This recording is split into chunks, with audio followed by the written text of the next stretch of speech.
नमस्कार दोस्तों, मैं केशव कुमार अपने YouTube चैनल ऑफिसिंग एकेडमी में आपका स्वागत करता हूं। देखिए, जैसे हमारी सीरीज चलती है, आज उसका प्रैक्टिस सेट नंबर 9 है और ये जितने भी एग्जाम में क्वेश्चन अभी आए हुए हैं, लेटेस्ट क्वेश्चन है सारे, आप देख सकते हैं। तो आप ज़्यादा से ज़्यादा इन क्वेश्चनों को शेयर करें और ये एग्ज़ाम है और इसके जितने भी अच्छे आने वाले क्वेश्चन है वो सारे हमने उठा लिए, जो हर आपको ज़्यादा से ज़्यादा एग्जामों में हेल्प मिलेगी। आप इन्हें करोगे तो ज़्यादा से ज़्यादा क्वेश्चन आप देख सकते हैं। ऐसे क्वेश्चन अक्सर एग्जाम में ज़्यादा पूछे जा रहे हैं। तो क्वेश्चन नंबर, जैसे क्वेश्चन नंबर 1 आता है, ये क्वेश्चन इतना पूछा जाता है एग्जाम में, बहुत पूछा जाता है। उसने कहा यदि 108 मजदूर एक दीवार को 36 दिन में बना सकते हैं तो उसी दीवार को 48 मजदूर कितने दिन में बना सकते हैं। इसका मतलब ये। तो अगर आप इस चीज़ को देखोगे, देखो इसमें क्या इस्तेमाल होगा, हम पहला इस्तेमाल इसमें करेंगे। जो इसमें इस्तेमाल होगा वो होगा M1 D1 बराबर M2 D2, ये इस्तेमाल इसमें होगा। तो आप इन चीज़ को भी याद रखेंगे। M का मतलब मैन होता है, D का मतलब होता है दिन। आप इन चीज़ों को भी याद रखेंगे कि कौन सा फॉर्मूला या कौन सी चीज़ इसमें इस्तेमाल होती है। M का मतलब मैन होता है, D का मतलब दिन होता है। उसके बाद अगर देखो, यदि 108 मजदूर एक दीवार को 36 दिन में बना सकते हैं तो उसी दीवार को 48 मजदूर कितने दिन में बनाएंगे। तो आप देख सकते हो 108 मजदूर यानी कि मैन है, कितने दिन में बना सकते हैं, 36 दिन में। उसने पूछा है कि अगर 48 मजदूर उस दीवार को कितने दिन में बनाएंगे, यानी 48 मजदूर, ये रहा 48, कितने दिन में बनाएंगे, तो D2 आ जाएगा। 12 से काट देंगे, 12 नम्मा 108, 12 चौक 48 और आप 4 से देखेंगे, 4 से 9 बार कट जाएगा, 9 चौक 36, तो यानी कि 9 नम कितना आएगा, 81। तो हम कह सकते हैं कि 81 जो है, इससे अगर 48 दिन मजदूर काम करेंगे तो इसे 81 दिन में इस काम को कंप्लीट कर सकते हैं। ठीक है, कितने दिन में कर सकते हैं, 81 दिन में कंप्लीट कर सकते हैं। इसका ऑप्शन नंबर कितना आएगा, D ऑप्शन इसका आंसर होगा करेक्ट। ठीक, ये सारे क्वेश्चन आप देख सकते हैं और इतने ही ज़बरदस्त तरीके से आपको सॉल्यूशन मिलेगा कि आप एग्जाम में जब भी बैठोगे तो आप इन क्वेश्चन को बड़े ही आसानी से बना सकते हो। ठीक, यहाँ से आगे को देखेंगे, इसके बाद आप समझेंगे, इसके बाद आप क्वेश्चन को समझेंगे। एक घन का पृष्ठीय क्षेत्रफल इतने वर्ग इकाई है। देखो पृष्ठीय क्षेत्रफल क्या होता है घन का, वो होता है 6a²। अगर आप देखोगे पृष्ठीय क्षेत्रफल होता है 6a², जबकि वो हमें कितना दे रखा है, 5400 दे रखा है। अगर यहाँ से देखो आप तो 5400 दे रखा है। आप इससे अगर इसे डिवाइड करोगे तो 900 बार कटेगा और 900 बार अगर कटेगा तो वर्क करेंगे तो एक ही जो साइड आएगी वो कितनी आएगी, 30 आएगी। एक ही जो साइड आएगी वो 30 आएगी। अब उसने हमसे कहा है कि अगर देखो यदि भुजा को 5 इकाई बढ़ा दिया जाए तो उसका आयतन लगभग कितने % बढ़ जाएगा। अगर भुजा को 5, पहले कितनी थी, A थी, अब नई जो साइड होगी उसकी नई साइड जो होगी वो कितनी हो जाएगी, 30 पहले थी और 30 पहले थी और 5 अब बढ़ा दी तो कितनी होगी, 35। तो हम देख सकते हैं वॉल्यूम क्या होता है, A की पावर 3 होता है। तो वॉल्यूम A की पावर 3 यानी 30 गुणा 30, इसे ऐसे कर लेते हैं और ये कितना आएगा आपका 30 गुणा 30। उसके बाद अगर आप देखो तो ये कितना आएगा 35 और गुणा में कितना आएगा आपका 35 और उसके बाद अगर आप देखो गुणा में कितना आएगा 35। आप इस चीज़ को समझ सकते हैं बड़े ही कोड से, क्लियर। तो ये वॉल्यूम होता है, आयतन होता है, वॉल्यूम होता है आयतन, A की घात क्यूब होता है वॉल्यूम। ठीक है, घन का आयतन क्यूब होता है। अगर आप इन्हें सबको डिवाइड करें, 5 से ये 6 बार कटेगा, 5 से ये 6 बार कटेगा और 5 से ये 6 बार कटेगा, क्लियर। 5 से अगर आप काटोगे तो 7 बार कटेगा, 5 से अगर आप काटोगे तो 7 बार कटेगा, 5 से काटोगे 7 बार कटेगा। उसके मतलब बात की आपसे देखोगे तो कितना आएगा, 616 आएगा। उसके बाद अगर आप देखो तो 343 आएगा, कितना आएगा 343। 343 में 216 का अंतर देखोगे, अगर आप अंतर करोगे 13 13 में 6 के 7 बचेगा तो 2 बचेगा, 127 आएगा। 127 और बटे में कितना आएगा 216 और आप देखोगे तो 2 जीरो यानी 100 की बात लगा देंगे। अगर आप यहाँ से देखो तो कुछ ही कम आप देखोगे तो 5 दूनी 10 और 16 पंजे 80 यानी कि 1080। तो 5 बार तो सारे में नंबर ज़्यादा 5 है तो 4 का तो कोई मतलब ही नहीं है, तो लगभग 5 बार तो जाएगा ही जाएगा। ठीक है, 5 बार अगर चला जाएगा, 5 से अगर आप इसे डिवाइड करोगे तो 5 से अगर हम देखें 1080 या इधर देख लेते हैं, अगर आप इधर साइड में थोड़ा सा कर सकते हैं कैलकुलेशन, कोई दिक्कत नहीं है। ठीक, उसके बाद अगर आप देखो तो 216 में अगर आप देखोगे तो कितनी बार जाएगा, 5 बार चला जाएगा। तो 16 पंजे 80, 5 दूनी 10 यानी कि ये आएगा 80। यहाँ से अगर आप देखोगे तो 0 आएगा। ठीक, यहाँ से 17 में 60 गए, कितना बचा, 9 बचा। यहाँ देखोगे तो कितना आएगा 900। अगर आप 8 बार जाएगा तो 8 दूनी 16 और 16 128, तो लगभग 1800 कुछ बार जाएगा। ठीक है, अब जब देखोगे तो 8 58 के आसपास है, तो यानी कि 55 तो होगा नहीं, ये भी नहीं होगा। तो एक ही ऑप्शन आपका बचता है जो अगर हम डिवाइड करेंगे तो ये लगभग 58 पॉइंट कुछ आगे को बाहर जाएगा। तो इसका मतलब जब ये पॉइंट में कुछ आगे जाएगा लगभग कितना चला जाएगा, 6-7 जो भी जाएगा। आप देख सकते हो समथिंग में हमसे आंसर पूछा है तो समथिंग में हमें एक ही ऑप्शन आपको दिखाई दे रहा है जो आपका ऑप्शन कितना है 59। अगर आप देखो तो 58 बार तो कट रहा है, तो इससे 58 तो आंसर है नहीं, तो आंसर कितना लगाना पड़ेगा, 59 लगाना पड़ेगा। क्लियर है? तो आप इन चीज़ों को बना सकते हैं, आप देख भी सकते हैं। क्वेश्चन बड़े ही आसान भी है, इतने हार्ड नहीं है। जब आपको पता है तो आसान है, नहीं पता होता तो हार्ड होते हैं, इसकी बात आप समझेंगे। देखो इस चीज़ को आप गौर से सुनना। क्वेश्चन में उसने कहा है कि एक मोबाइल फ़ोन 23,856 में बेचने पर रमेश को 20% का लाभ होता है। रमेश को 20% का लाभ कब होता है? जब वो 23,856 में बेचता है। 23,000 कितना? 23,000, उसके बाद कितना है 856 में बेचता है। अगर वो कहता है कि अगर रमेश उसे 20,000 यानी कि 20,580 में बेचता, 20,580 में बेचता, तो उसे कितने % का प्रॉफिट या लॉस होता है? इसका मतलब ये होता है यहाँ से अगर आप काटना चाहते हो तो 4 से काटोगे तो 3 बार यानी 30 बार कट जाएगा। अगर आप 4 से काटते हो तो 4 पंजे कितना होता है 20, ठीक है। हासिल कितने बचेंगे 3, और 3 कितना हो गया 37। 4 से काटेंगे तो अगर आप देखो गौर से एक चीज़ समझना, हमने कितने से काटा? 4 से काटा। 4 तिया 12, 4 पंजे 20, 4 नम 36, 4 नम 36 और 4 छंग 24, ठीक है। और 4 से काटेंगे तो 4 चौक 16। उसके बाद अगर आप 2 से काटोगे तो 15 बार कट जाएगा सीधा सीधा। अगर आप 2 से काटोगे 2 दूनी 4, बचा 1, 2 नम 18, बचा 1, 2 अट्ठे 16 और 2 दूनी 4। यहाँ से देखोगे इस नंबर को अगर आप काटो तो यहाँ से आप देख सकते हो 0, ठीक है। कितनी बार कट जाएगा? 0 बार कटेगा। और ये कितनी बार कट जाएगा आपका? 2 बार कट जाएगा, 9 बार कट जाएगा और 0 बार कट जाएगा। यहाँ से अगर आप काटोगे 2 से 1 बार कट जाएगा। 2 चौक कितना होता है 8, 2 नम 18, 2 का ना 2। अगर आप 3 से काटोगे तो 3 चौक 12, बचा 2, 3 नम 27, 3 सत्ते 21। उसके बाद अगर 3 से काटते हो तो 3 से कितनी बार? 3 तिया 9, 3 चौक 12, 3 तिया 9 और 0 बार कटेगा। क्लियर? उसके बाद अगर आप इसकी मैं सारी चीज़ें आपको कैलकुलेशन करके बता रहा हूँ, अगर आप करना चाहते हो तो ये पॉइंटों में सारी चीज़ें हम ऐसा नहीं कर सकते। क्लियर है? तो हम सारे कैलकुलेशन में आपको बिल्कुल आसानी से करके बता रहा हूँ। 15 0 0 होता है और 15 तिया 45 का 5 होता है, हासिल बचेंगे 4। 15 चौका 60 और 4 कितना हो गया 64 का 4, हासिल 6। 15 तिया 45, 45 और 6 कितने हो गए 51। अगर आप 51 को 497 से भाग देते हो तो ये लगभग कितनी बार जाएगा? 1 बार तो चला ही जाएगा। जब 1 बार चला जाएगा 3 7 17, 1750 बचेगा। 1750 अगर बचेगा तो आप देखोगे तो लगभग 3 बार चला जाएगा। तो इसका मतलब होगा इससे अगर आप डिवाइड करोगे ना तो थोड़ा सा अगर आप देखोगे तो ये 103.5 कुछ बार जाएगा। 100 से अगर कोई नंबर ज़्यादा आता है तो 3.52% का प्रॉफिट होगा। क्लियर? अगर आप इसे डिवाइड भी करके देख रहे हो तो 514 है 497, तो 1 बार तो जाएगा ही जाएगा। और जब 1 बार जाएगा तो यहाँ कितना बच जाएगा? 3 तो यही बचेगा। 14 3 17, 1750, लगभग 5 बार और चला जाएगा, ठीक है। जब 2 0 आप लोगे तो 1750, तो आंसर कितना आएगा? इतने का प्रॉफिट। हानि नहीं होगी, प्रॉफिट होगा। 100 से ज़्यादा है तो प्रॉफिट होगा। ये सारे कैलकुलेशन मैंने आपको काट के दिखाई है, एक एक वर्ड कैसे काटते हैं। क्लियर? 100 से ज़्यादा आएगा तो प्रॉफिट होगा, नहीं लाभ होगा। उसके बाद क्वेश्चन नंबर आता है 3। देखो लघुत्तम का मतलब होता है छोटा पॉइंट रखना। उसने कहा 27 37 और 27 यानी 37 और 27, 37 27 और फिर उसके बाद में लिख रखा x और कितना लिख रखा 4। यहाँ क्या रखा जाना चाहिए कि 8 से डिवाइड हो जा, 8 x के स्थान पर। देखो उसने कहा लघुत्तम पूर्णांक क्या होगा? लघुत्तम मतलब होता है छोटा, महत्तम मतलब बड़ा होता है। तो अगर 0 इसमें दे रखा है तो 0 को चेक कर लो। 8 अट्ठे 64, 4 8 अट्ठे 64, तो यानी कि x की जगह हम क्या रख सकते हैं? 0 रख सकते हैं। अगर आप x की जगह 0 रखते हो तो ये नंबर पूरा पूरा 8 से डिवाइड हो जाएगा। लघुत्तम की बात करी तो छोटा लिया जाएगा, छोटा मतलब 0। क्लियर? उसके बाद आप देखोगे क्वेश्चन नंबर कितना आता है? क्वेश्चन नंबर आता है 5। इस चीज़ को आप बड़े ही धैर्य से समझना। देखो क्वेश्चन नंबर 5 में क्या कहा गया? उसने कहा है कि 4:3 के अनुपात में पनीर और मक्खन का उपयोग करके एक रेसिपी बनाई जाती है। यदि आरोही 8 कटोरे पनीर का उपयोग करती है तो उसे कितने कटोरे मक्खन का उपयोग करना चाहिए? देखो पनीर का उपयोग करती है कितने? 8 कटोरे। तो उसमें जो रेशियो है किसका है? पनीर का है, पनीर और क्या है दूसरा? मक्खन, ठीक है। मक्खन का मैं, ठीक है, मक्खन हम ऐसे लिखते हैं, मक्खन का है। क्लियर? मक्खन याद तक क्या बनेगा यार? मक्खन, ये ऐसा लिखा जाएगा। मक्खन का जो रेशियो है 4:3 है। आप इस चीज़ को समझ सकते हैं 4:3।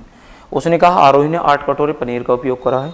जब 8 कटोरे पनीर का उपयोग करा है, अगर आप इसे 8 से काटेंगे तो कितनी बार कटेगा? 2 बार कटेगा। और 2 से अगर इसे आप डिवाइड करेंगे तो 2 तिया कितना होता है? 6। तो आंसर कितना आएगा? 6 आएगा। आप देख सकते हैं ऑप्शन नंबर कितना आएगा? 6। अगर आप मक्खन देखते हो तो आरोही मक्खन कितना लेगी? 6 कटोरे। उसने पनीर लिया 8 तो 6 कटोरे। क्वेश्चन नंबर आपका ये हो गया। उसके बाद आप क्वेश्चन नंबर देख सकते हैं कितना? ये देखो इस चीज़ को आप समझना। उसने कहा 200 मीटर की एक दौड़ में यदि ए बी को 35 मीटर की बढ़त देता है, ए बी को, यानी कि ए कहने का मतलब है कि ए 200 मीटर भागता है तो जो बी है वो कितना भागता है, 165 मीटर भागता है, इसका मतलब ये है। और कितने मीटर किससे भागता है, ये 20 सेकंड की बढ़त देता है, यानी कि 20 सेकंड की बढ़त देता है। क्लियर। उसने कहा यदि अतिरिक्त, इसके अतिरिक्त यदि ए बी को 55 मीटर की दौड़ देता है, कितने की, 55 की, यानी ये 200 मीटर भागता है तो ये 55 मीटर की दौड़ देता है तो 145 भागेगा ये, ठीक है, 145। तो दौड़ बिल्कुल समय पे ही समाप्त हो जाती है, मतलब उसने कहता है कि दौड़ बराबरी में समाप्त हो जाती है, उसका कोई लेना देना नहीं होता। तो यानी कि 65 भाग रहा था ये और 45, तो इसने कितने मीटर दौड़ फालतू करी है, 20 मीटर। इसमें डिफरेंस कितना आया है, 20 मीटर का।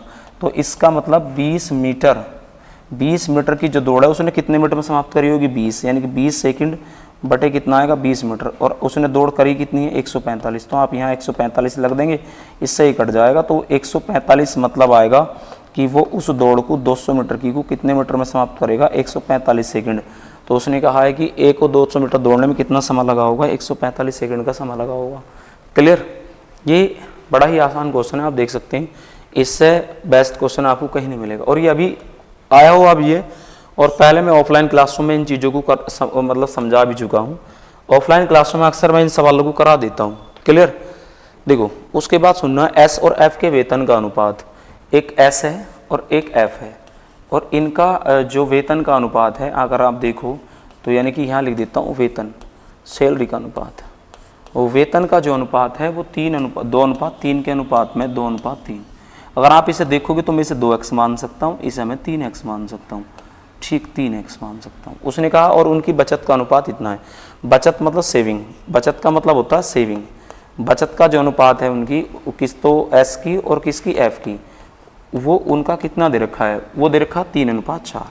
तो मैं 3:4 को हम क्या लिख सकते हैं भैया, मैं इसे 3y मान सकता हूँ और इसे मान सकता हूँ 4y। देखो ऐसा करने में कोई दिक्कत नहीं है, आसान भी हो जाता है। उसने कहा यदि उनकी कुल बचत का मतलब होता है दोनों की कुल बचत, इससे एक वर्ड लिख रहा है उनकी मतलब दोनों की, ठीक है, दोनों लोगों की बचत। उसने कहा उनकी कुल बचत एस के वेतन के बराबर है, तो 4×3 कितना हो गया, 7y, और किसके वेतन के बराबर है, किसके, एस के वेतन के बराबर है। तो यानी कि इसका जो रेशियो आएगा वो 2 बटे कितना आएगा, 7। तो यानी कि y बटे x आएगा 2/7। x का मान 7 है और y का मान कितना है, 2। तो x का मान अगर हम यहाँ रखें, देखो अगर मैं x का मान ऊपर रखता हूँ तो 7 दूनी कितने होंगे, 14, 7 दूनी कितना होगा, 14, और 7 तिया कितना होगा, 21। यहाँ रखता हूँ तो 2 तिया कितने होंगे, 6, और 7 चौक कितना होगा, 28। अगर आप देखो 7 तिया 21, 7 तिया कितने होते हैं, 21, 7 चौक 28। देखो एक चीज़ समझना, 4 और 3 कितने होंगे, 7। अच्छा y का मान 2 है, यहाँ y का मान कितना भाई, 2 है, y का मान 7 नहीं 2 रखेंगे, तो y का मान कितना, 2, तो 2 चौक कितना हो गया, 8। अगर आप देखो यहाँ से 14 में से 6 घटाओगे 8 बचेगा, 21 में से 8 घटाओगे 13 बचेगा, तो जो रेशियो आएगा वो कितना आएगा, 8:13। जो इनका रेशियो है वो कितना रेशियो है, 8:13 है। आप सभी देख सकते हैं कितना रेशियो है, 8:13। तो ये सवाल अच्छा सवाल है और एग्जाम में आपसे पूछा गया है, तो आप बना सकते हैं। देखो इस चीज़ को और समझना आप धैर्य से, जब भी कोई सवाल ऐसा आपको एग्जाम में मिलता है तो आप ऐसे सवाल को आसानी पूर्वक बना सकते हैं, ठीक है। वो कैसे बना सकते हैं, देखो हमें एग्जाम में अटेंड करना है, हमें एग्जाम देना है, हमें बाकी कुछ नहीं करना। और जब हम एग्जाम देने जाते हैं तो हमें क्या करना चाहिए, हमें क्वेश्चन को देखो सबसे पहले हमें क्वेश्चन को पहचानना चाहिए। क्वेश्चन पहचानने के बाद ये पता होना चाहिए कि इस सब्जेक्ट से है या इस टॉपिक से है। जब तक आप इन चीज़ों को नहीं पहचान पाओगे तब तक आप सवाल नहीं कर सकते, ठीक है। तो इसमें आप एक चीज़ लगाना, S1 बटे कितना आएगा, S2, S1 बटे S2 बराबर √T2/T1।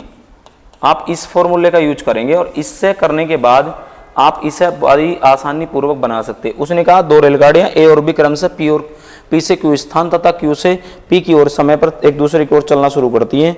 एक दूसरे को पार करने के बाद रेलगाड़ी ए और बी क्रम से स्थान क्यू और पी तक पहुंचने के लिए 9 घंटे और 16 घंटे लगते हैं।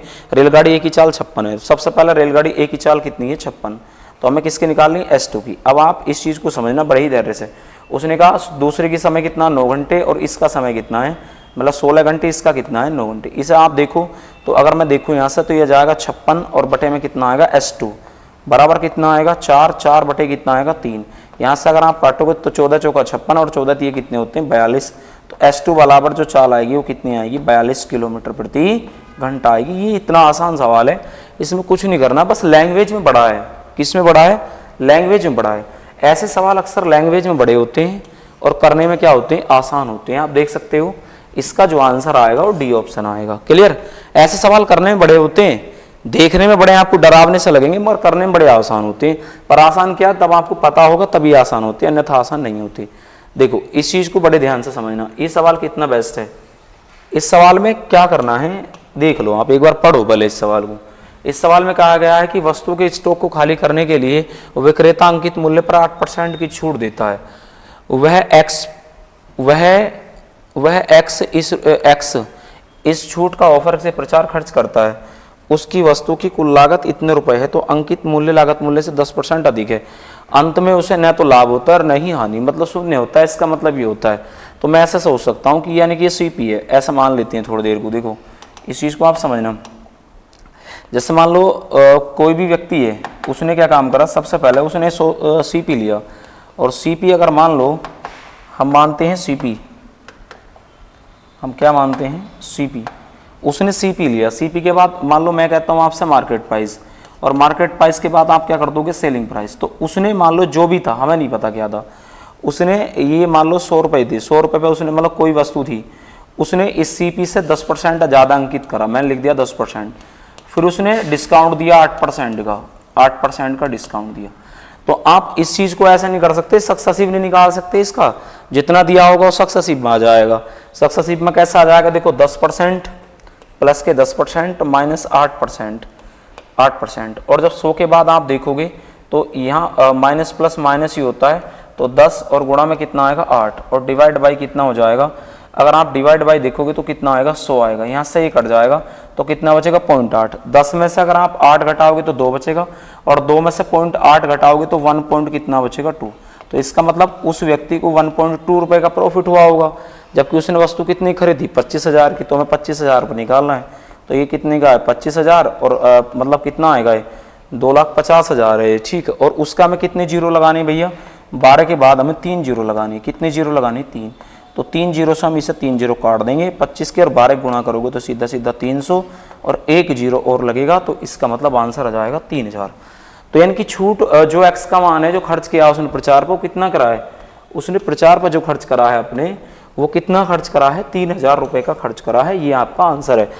और आंसर इतना मतलब सवाल इतना शॉर्ट है, इतना आसान है, अगर आप देखो तो आपको एग्जाम में नहीं कर सकते हैं आप इसे, बड़ा ही टाइम लगेगा।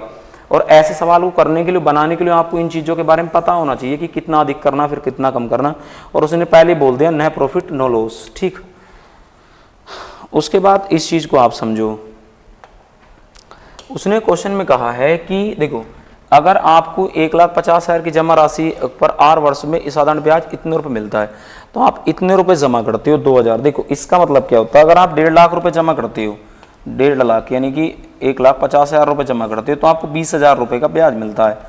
अब आप ये चाह रहे हो कि यार मुझे ब्याज जो मिले वो 45,000 का मिले, कितने का मिले 45,000 का, क्लियर नहीं, ब्याज कितने का मिले 4500 रुपये का मिले ब्याज। तो यानी कि आप 4 जीरो से, तो 4 जीरो काट ही सकते हैं, 2 से काट सकते हैं आप, कितनी बार 2 से काट सकते हैं आप ब्याज, अच्छा 2,000 रुपये ब्याज मिल रहा है। ये 4,000 नहीं है, आप देख सकते हो 1,000 बटे 2,000, ये 2,000 रुपये का ब्याज मिल रहा है भाई। इसे 2,000 लिखेंगे तो 0 से 0 कट जाएगा, ये 75 बार कटेगा, 75 बार। इसके आप 2 जीरो लगा देंगे यहाँ सीधी सीधी, और आप चेक करेंगे सबके लास्ट में 5 है, सबके लास्ट में भैया 7 भी है, तो आप गुणा कर सकते हैं, बड़े आसानी से कर सकते हैं।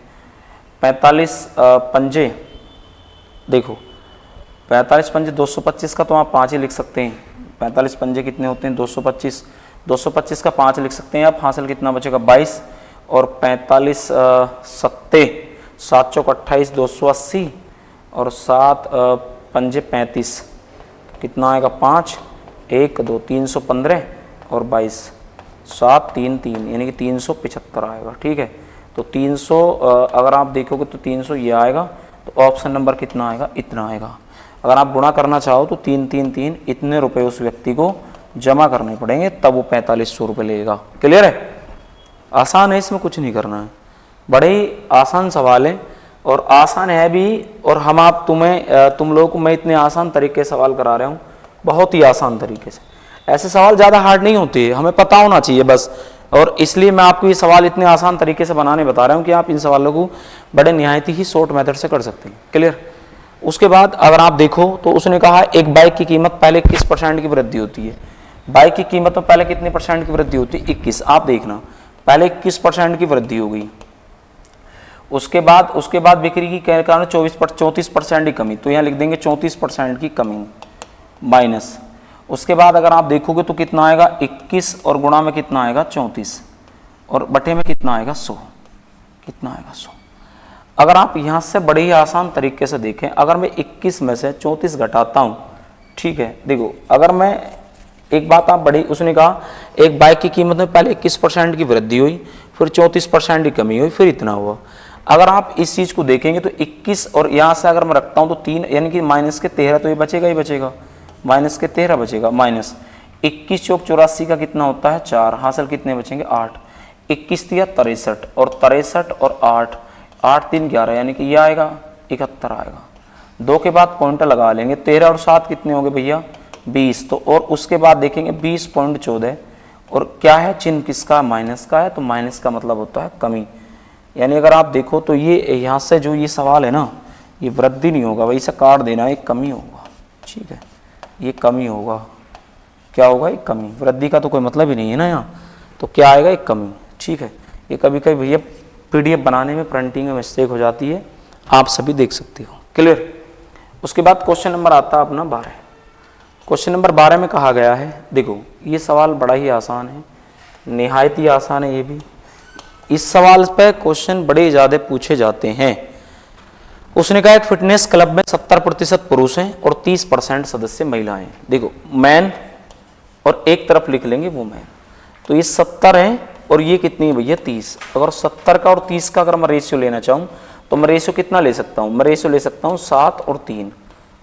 उसने क्वेश्चन में कहा है कि यदि पुरुषों की औसत आयु 30 वर्ष है, पुरुषों की औसत आयु कितने वर्ष है 30 वर्ष है, और महिलाओं की 40 है, तो 40 वर्ष को मैं ऐसे नहीं लिख सकते 30 वर्ष प्लस 10 वर्ष, तो 10 तो 30 तो दोनों में कॉमन ही है, तो 30 वर्ष तो आएगी आएगी, प्लस 10 या कितने होते हैं 30 और 7 और 3 कितने होंगे 10, तो यानी 30 को जब हम 10 में बांटेंगे तो 0 से 0 कट जाएगा, तो कितना आएगा 33 वर्ष आएगा। कितने वर्ष आएगा 33 वर्ष आएगा, और 33 वर्ष का आंसर ऑप्शन नंबर कितना आएगा ए। आप देख सकते हो 33 का मतलब ऑप्शन नंबर कितना आएगा ए। ये सारे क्वेश्चन एग्जाम में पूछे हुए हैं, आप सभी देख सकते हैं। उसके बाद क्वेश्चन नंबर आता है आपका 13। क्वेश्चन नंबर 13 में कहा गया है, देखना है ये सवाल बड़ा ही आसान है और आप कर भी सकते हैं इसे। क्वेश्चन नंबर 13 में कहा गया है कि ए और बी की मासिक वेतन का योग 45 है। देखो इसमें कहा गया है कि ए प्लस बी के जो मासिक वेतन है उनका योग जो है वो कितना है 45,000 है। कितना है 45,000। उसने कहा ए अपने वेतन का 75% और बी अपने वेतन का 80% खर्च करता है। अब उनकी बचत समान है। देखो अगर ए अपने वेतन का 75% खर्च करता है तो बचाता कितना है 25%। बी अपने वेतन का कितना खर्च करता है 80, तो बचाता कितना है 20%। आप देख सकते हैं इन चीज़ों को। उसके बाद आप इन दोनों चीज़ों को काट सकते हो, 5 पंजे 25 और 5 चौक 20, यानी कि किससे कटेगा परसेंटेज से परसेंटेज कट जाएगा, फिर 5 से कट जाएगा, तो ये आएगा ए बटा बी बराबर कितना आएगा 4/5। इस चीज़ को आप समझ सकते हैं, ठीक है। तो उसने कहा बी का वेतन ज्ञात कीजिए। हालांकि हम बता भी सकते हैं या 5 से कटने वाले सभी ऑप्शन है, तो 5 और 4 कितना हो गया 9, दोनों का योग 9 है। 9 की वैल्यू कितनी है 45,000। अगर 9 की वैल्यू 45,000 है, 9 से कितनी बार कटेगा 5,000 बार कटेगा, और 5,000 का मतलब कितना होता है 5,000 का मतलब होता है ये 5,000, तो 5 पंजे कितना हो गया 25,000। अगर आप बी का आपको बताना होगा कि बी का वेतन कितना है, तो आप बी का वेतन 25,000 बता सकते हो, ठीक है। तो ऐसे क्वेश्चन एग्जामिनर पूछता है, और जितने भी क्वेश्चन इसमें आए हुए हैं अच्छे क्वेश्चन हैं, और सारे क्वेश्चन आपको करा दिए जाएंगे। और ये अभी आपको मैं सीपीओ के भी करा दूंगा, ठीक है, सीपीओ के मैं आपको करा दूंगा, और उसके बाद धीरे धीरे हम जो क्वेश्चन बेस्ट क्वेश्चन है वो सारे क्वेश्चन आपको करा दिए जाएंगे। उसके बाद उसने कहा एक दुकानदार अपने सामान पर क्रय मूल्य से 20% अधिक अंकित करता है। देखो अगर मान लो क्रय मूल्य उसका 100 रुपये था, तो उसने जो अंकित करा है यानी कि 20% ज़्यादा कर दिया, तो अंकित मूल्य उसने कितना बना दिया 120, और 10% की छूट देता है। छूट हमेशा अंकित मूल्य पर दी जाती है, नहीं 10 की छूट देता तो 90 में सेल करेगा। तो 90 का मतलब होता है 0 से 0 कट जाएगा, तो 12 नंबर कितने होंगे 108। तो उसने 100 रुपये की वस्तु 108 में बेच दी, सेल कर दी। तो आप मुझे बताओ कितने का प्रॉफिट हुआ, 8% का प्रॉफिट हुआ। 100 रुपये की वस्तु अगर 108 में बेचेगा तो 8% का प्रॉफिट होगा, ठीक है। कितने परसेंट का प्रॉफिट होगा, 8% का। आप देख सकते हैं सारे ही सॉल्यूशन आपको ऐसे मिलेंगे एकदम शॉर्टकट में, बिल्कुल शॉर्ट मेथड में। उसने कहा देखो ये चीज समझना, कभी भी आपको ऐसा क्वेश्चन मिले तो आप याद रख लेना औसत के बराबर। अगर आपको ऐसा कोई क्वेश्चन है और बड़ी ही जल्दी आपको बनाना है तो आपको कुछ नहीं करना, औसत बराबर क्या होता है x गुणा n प्लस 1/2। बस आप इसे याद रख लेंगे और आप किसी भी नंबर का कितने बढ़ेगा ऐसा कोई भी क्वेश्चन आपसे कहा जाएगा तो आप किसी भी क्वेश्चन को बना सकते हैं। जहां x होगा पढ़ा और 9 होगा उसके गुणांक, जहां नंबर ऑफ गुणांक दे रखे हैं, तो x का मान कितना 9 और 18 रे कितना हो गया 19 और 19 बटे कितना होगा 2। 19 नंबर कितने होते हैं 171। 171 का आधा अगर आप देखोगे तो कितना आएगा 85.5। 85 पॉइंट कितना आएगा 5, 85.5 ऑप्शन नंबर बी। ये आप बड़े ही आसान तरीके से बना सकते हैं, इसमें कुछ नहीं करना है, हमें एग्जाम में इतना ही सोचना है बस, ठीक है, इतना ही सोचना है। उसके बाद क्वेश्चन नंबर आता है 16। देखो ये सवाल आप देखना, क्वेश्चन नंबर 16 में ये कहा गया है, देखो उसने कहा 2 उम्मीदवारों के बीच एक चुनाव में 10% मतदाताओं ने मत नहीं डाले। मान लो टोटल वोट एक्स थे, 10% ने वोट नहीं डाले तो यानी कि 9/10 ने डाले, 90 बचता है, 0 से 0 काट देंगे। फिर उसने कहा कि 5% अमान्य पाए गए। 5 का मतलब होता है भैया 95/100 और 95/100 को हम क्या लिख सकते हैं 19/20 लिख सकते हैं। 95/100 का मतलब 19/20, तो इसका मतलब जब 5 ने नहीं डाले तो 19 ने डाले होंगे, तो 19/20 ने डाले होंगे। उसके बाद उसने कहा है कि सफल उम्मीदवार को 55% वोट मिले। अगर इसे 55% मिले तो दूसरे वाले को 45 मिले होंगे, तो वो कितने से जीतता है उससे 10% से। अगर इसे 55 मिले तो दूसरे को 45 मिले होंगे, 10% से जीतता है। और 10 का मतलब होता है 1/10 बराबर कितने वोट से जीतता है 171। 9 19 90 171 यानी कितनी बार कटेगा 10 बार।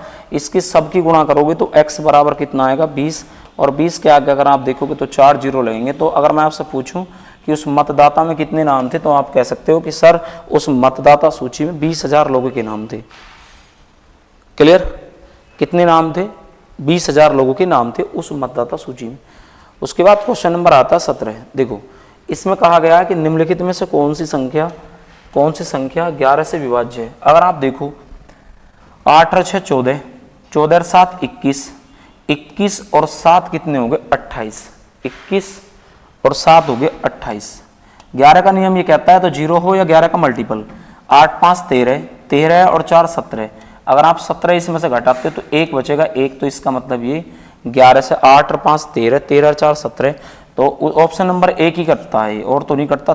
5 और 4 कितने हो गए 9, और 9 और 8 17, 5 और 2 7, 7 और 5 12। 17 में से अगर 12 जाएंगे 5 तो ये भी नहीं कटेगा, ये भी नहीं कटेगा, एक ही ऑप्शन कटता है, पहला ऑप्शन। ठीक है, ये कितनी बढ़िया बात है कि पहला ऑप्शन ही सेटिस्फाई हो गया।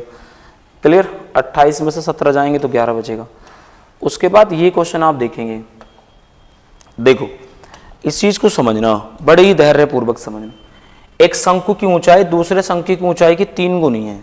मतलब कहने का है शंकु का आयतन कितना होता है 1/3 पाई आर स्क्वायर और h होता है। ये h1 मान लो, इसे इतना मान लो। इसे मैं रेशियो में लेने की कोशिश करता हूँ तो 1/3 पाई, इसे r मान लेता हूँ, इसे h, तो 1/3 से तो ये कट ही जाएगा दोनों। उसने कहा है कि एक शंकु की ऊंचाई दूसरे शंकु की ऊंचाई की 3 गुनी, यानी कि इसकी h है तो इसकी कितनी होगी 3h। इसकी h है, अगर मान लो मैं कहता हूँ इस वाले की h है तो इसकी 3h है। फिर उसने कहा है कि आप देखो, मैं इस चीज को आपको रख के ही बता देता हूँ, गौर से देखना। इस वाले की जो ऊंचाई है तो ये तो कट गया, तो उसने कहा r, उसने कहा जबकि इसकी त्रिज्या दूसरे शंकु की त्रिज्या की आधी है, तो r बटे कितना हो गया 2, आधी है तो आधी का स्क्वायर हो जाएगा। और ये कितना होगा 3h अनुपात, ये कितना है h है और ये कितना है r स्क्वायर है, कितना है r स्क्वायर। अगर आप देखोगे तो ये हो जाएगा r स्क्वायर बटे 4, और ये कितना होगा गुणा में 3h, और ये होगा h और ये होगा r स्क्वायर। h और r स्क्वायर से ही कट जाएगा तो रेशियो कितना बनेगा 3:4। जबकि 4 और 3 कितना होगा 7, 7 की वैल्यू 100 है और उसने हमसे अंतर पूछा है तो अंतर कितना 1, तो जो 7 है वही कट जाएगा। 14 7 98, तो लगभग 14.1 ही ऑप्शन है 14 के आसपास। ये आएगा तो 14 सत्ते 98, 2 बचेगा तो लगभग 3 उसने ले रखा है, तो आंसर कितना आएगा 14.3 आएगा। 14 पॉइंट कितना आएगा 3 यूनिट। इसका आंसर जो आएगा वो आएगा 14.3 यूनिट। ठीक, उसके बाद क्वेश्चन नंबर आता है 19। क्वेश्चन नंबर 19 देखो, ऐसे सवाल जब भी आप करोगे तो उसने कहा एक वस्तु को 2120 रुपए बेचने पर अर्जित लाभ उस वस्तु को इतने से बेचने होने के बराबर है। 20% लाभ कमाने, पहले हमें क्रय मूल्य चाहिए, तो हमें सीपी निकालना तो हमें कुछ नहीं करना होगा, इन दोनों को जोड़ दो। तो अगर मैं आपसे 1460 और 2100 जोड़ने की बात करता हूँ, देखो 1460, अगर आप 2100 को और 1460 को जोड़ते हो तो ये कितना आएगा 0 आएगा, 6 आएगा, 5 और 3। फिर इसका आधा करोगे, आधा करने के बाद आप देखोगे तो 2 का ना 2। देखो अगर आप इसका ये कितना आया है 3560, 3500 कितना आएगा 60, 3560 का अगर आप आधा करते हो तो ये कितना आएगा 2 का ना 2, 2 सत्ते 14, 2 अट्ठे 16 और 0, यानी आप देखोगे तो 1780 आएगा। और उसने कहा कि 20% का लाभ कमाना मतलब 120/100, 5 से अगर काटोगे 5 3 या 15, बचा कितना 2, 5 पंजे 25 और 5 छंग कितना हो गया 30। तो अगर आप देखोगे तो 6 छंग कितना होता है 36 का 6 हासिल 3, 6 पंजे 30 और 3 33 का 3, 33 का कितना आता है 3, हासिल कितने बचेंगे 3, 6 18 और 3 कितना हो गया 21। तो अगर आप देखो तो उसे कितने रुपए में बेचोगे आप 2136 रुपए में उस वस्तु को सेल कर दोगे। क्वेश्चन नंबर 19 के बाद क्वेश्चन नंबर आता है 20। क्वेश्चन नंबर आता है 20। देखो ये क्वेश्चन इतना, एक चीज को आप गौर से समझना। उसने कहा यदि एक गोले की त्रिज्या में 2 सेंटीमीटर की वृद्धि कर दी जाए, मान लो पहले गोले की त्रिज्या r थी, तो अब गोले की त्रिज्या कितनी होगी r+2, ये है। तो उसके पृष्ठीय क्षेत्रफल में इतने सेंटीमीटर की वृद्धि हो जाती है। पृष्ठीय क्षेत्रफल होता है 4πr² माइनस 4πr² बराबर 704 सेंटीमीटर स्क्वायर। ये है। यहां अगर आप देखो तो यहां से मैं कॉमन ले सकता हूं 4π, तो अंदर जो बचेगा वो r का मान कितना आएगा r+2 का स्क्वायर माइनस किसका आएगा r का स्क्वायर बराबर 704। यहाँ सब इसे 4 से काटना चाहोगे तो 4 से काट दो, कट जाएगा वैसे 4 से, तो ये तो 4 ही का ना 4 से काटोगे तो 4 ही का ना 4, 3 बचेगा, 4 सत्ते 28, 2 बचेगा, 4 छंग 24। ठीक है, तो ये आ जाएगा 22, यहाँ जाएगा 22/7 और इसे देखोगे तो r² + 4 प्लस 2 दूनी 4r, 4r और प्लस माइनस में कितना आएगा r² बराबर 176। 22 अट्ठे 176, 22 अट्ठे कितने होते हैं 176 और इसकी गुणा करोगे तो ये कट ही जाएगा। तो 8 सत्ते कितना होगा 56, तो 4 + 4r बराबर 8 सत्ते 56 और 56 में से अगर आप 4 घटाओगे तो 52 बचेगा। तो 4r बराबर कितना हो जाएगा, इसे इधर ले जाएंगे तो 52 बचेगा और यहाँ से अगर इसे काट दोगे तो r बराबर कितना बचेगा 13। तो उसने आंसर कितना है 13। तो उसने कहा वृद्धि से पहले गोले की त्रिज्या 13 सेंटीमीटर थी। कितने सेंटीमीटर थी 13 सेंटीमीटर थी। क्लियर है। तो ये आज 20 क्वेश्चन है। तो और ये क्वेश्चन 20 हुए हैं जो बिल्कुल अच्छे लेवल के हैं और बिल्कुल आए हुए हैं, मैंने आपको सारे करा दिए। ठीक है, और आशा करता हूँ कि सेशन पसंद आया होगा। ठीक है, जय हिंद, जय भारत।